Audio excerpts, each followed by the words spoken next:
You're 26 and the first wife dies in the night, quietly, without warning. They find her in the morning, still on her sleeping mat, her wig resting neatly beside her, as if she had only just removed it. The house mourns formally for the required number of days. You carry food to the morning room. You keep the lamps burning. You watch the master stand in the courtyard for a long time one evening, looking at the garden, saying nothing. You think about her face the night she was sick, the fear in her eyes. She never said a single kind word to you. She also never had you beaten. You don't know what to feel, and you realize that you've become very practiced at not knowing what to feel. You carry the next lamp in. You're 28 and the new wife is pregnant, and the household turns its attention entirely to that fact. The physician comes often. Special foods are brought in. A particular amulet carved from green stone is hung near the sleeping room. You're assigned to attend her through the nights when her sleep is restless, sitting near the doorway, ready when she calls. The nights are long and the room is warm. Sometimes she sleeps and you sit in the dark, listening to the sounds of the city beyond the wall. Dogs, water, someone in another house singing something low and steady. You let yourself remember your grandmother's voice for a little while. Then you fold it away again before morning. You're 29 and a daughter is born and lives, and the house breathes out. Celebrations, feasting, gifts from the temple. You carry the child sometimes when the wet nurse needs rest. She's small and solid and smells of milk and cedar oil. You hold her carefully. Her fingers wrap around your thumb without understanding what they're holding.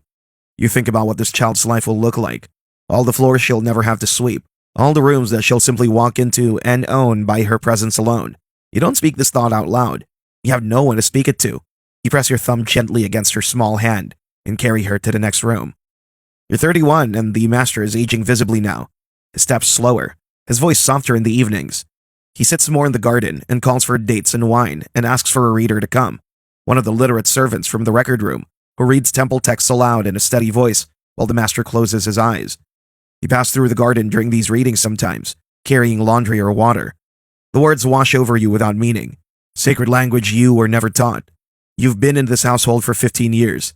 It's the longest that you've lived anywhere. The village where you were born feels like something you heard in a story once, something that happened to someone whose face you almost remember.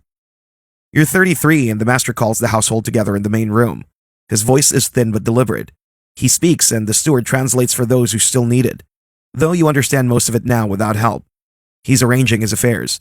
He names the new wife as the keeper of the estate. He names his daughter as heir of the northern properties. And he names 4 servants by the short, hard names that they were given when they arrived, granting them formal status within the household.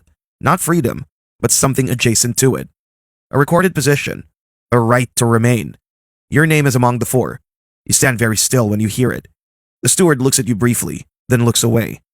That night you sit in your room near the kitchen garden and press your palms against the warm stone of the floor and breathe slowly in the dark. And for a long time, you don't move at all.